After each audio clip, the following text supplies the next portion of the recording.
अजितदारांच्या घातपाताला कारणीभूत असलेल्या VSR कंपनीच्या मालकाचा मुलगा रोहित सिंग याच्या राजस्थानमध्ये पार पाडलेल्या लग्नात आपण गेला होतात का, असा थेट सवाल रोहित पवार यांनी ट्विट करत प्रफुल्ल पटेल यांना केलाय। तुम्ही स्वार्थी आहात की अजितदादा प्रेमी आहात हे महाराष्ट्राला दाखवून द्या, असा उल्लेखही रोहित पवारांनी आपल्या पोस्टमध्ये केलाय। काय ट्विट केलं रोहित पवारांनी पाहूयात।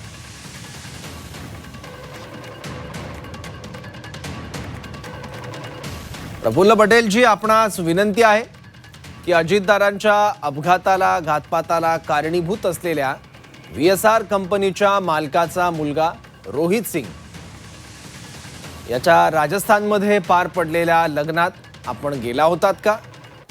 गेला असालच तर त्या लग्नात इतर कोण नेते होते आणि कुठल्या पक्षाचे होते हे तुम्हाला माहीतच असेल। ते आपण लोकांना सांगावं।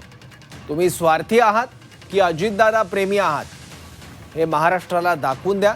उद्या पत्रकार परिषद घेऊन याबाबत स्पष्टीकरण द्याल ही अपेक्षा।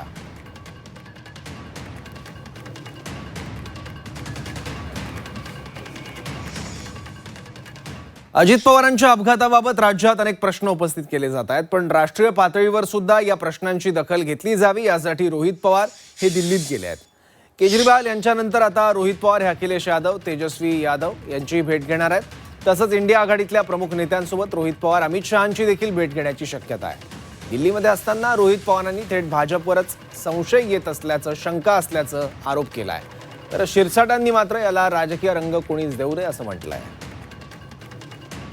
अजित दादा पवार, उनका जो एक्सीडेंट हुआ है उसके बारे में जो इन्फॉर्मेशन हमारे पास थी वो पूरी इन्फॉर्मेशन अरविंद जी को वहाँ पे हम सब ने मिलके दी और उन्होंने भी बहुत डिटेल में सब कुछ सुना और समझा।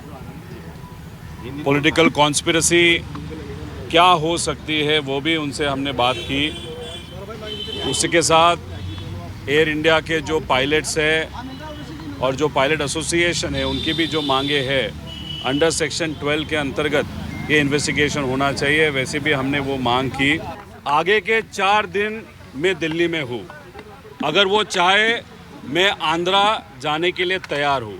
मेरे पास जो इन्फॉर्मेशन है, जो प्रूफ है, वो मैं दिखाने के लिए तैयार हूँ। इतनी हिम्मत मेरे पास है। मैं उनके होम टाउन में या उनके राज्य में जाके उनके साथ, उनके मीडिया के सामने वहाँ पे चर्चा करने के लिए तैयार हूँ। मैंने प्रूफ वहाँ पे दिखाए है कि चंद्रबाबू नायडू साहब के जो पास वाले लोग हैं उनका और VSR का डायरेक्ट कमर्शियल रिलेशनशिप वहाँ पे, आणि हे सगळे BJPचेच लोक आहेत। एकनाथ शिंदे साहेबांचे सगळे आमदार आणि नेते अजितदादांना न्याय मिळाला पाहिजे ह्याला पाठिंबा देतात। अजितदादांच्या पक्षातले जे सगळे आमदार आहेत ओपन नाही पण छुपा पाठिंबा आम्हाला त्या ठिकाणी देतात, आणि अमोल मिटकरींसारखे जे काही आमदार आहेत ते ओपन पाठिंबा त्या ठिकाणी देतात।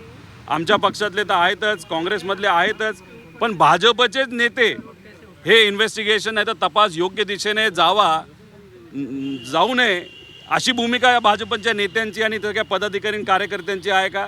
ह्याच्यात पण भाजपचाच व्यक्ती, भाजपचेच नेते आमच्या विरोधात त्या ठिकाणी बोलतात या सगळ्या गोष्टीमध्ये। त्यामुळे भाजपचाच ह्याच्यामध्ये कुठं हात आहे का अशी शंका 100% त्या ठिकाणी आता आम्हाला वाटायला लागलेली आहे। अजितदादांचा मृत्यू, घातकी अपघात, याच्यावर रोज नवीन दावे प्रतिदावे केले जात आहेत। प्रत्येक जण आपापल्या अँगलने ते मुद्दे मांडण्याचा प्रयत्न करतो, सरकार त्याची दखलही घेते। परंतु आता मला वाटतं वातावरण म्हणजे या आरोप प्रत्यारोपाच्या फैलीचा रोष आता वैयक्तिक लेवलवर चाललेला आहे आणि मला वाटतं हे ठीक नाही आहे। तुम्हाला अजितदादाचा मृत्यूचं कारण शोधायचं आहे ना, तुम्ही सर्वांनी त्या असलेल्या यंत्रणेला आपण सहकार्य केलं पाहिजे। असे आरोप प्रत्यारोप करून मग कारखान्याच्या प्रदूषणामुळे विमान पडलं किंवा आणखीन कशामुळे पडलं याचा सगळा अभ्यासपूर्ण जो अहवाल येणार आहे त्याच्यानंतर याच्यावर भाष्य केलं तर मला वाटतं हे बरं राहील।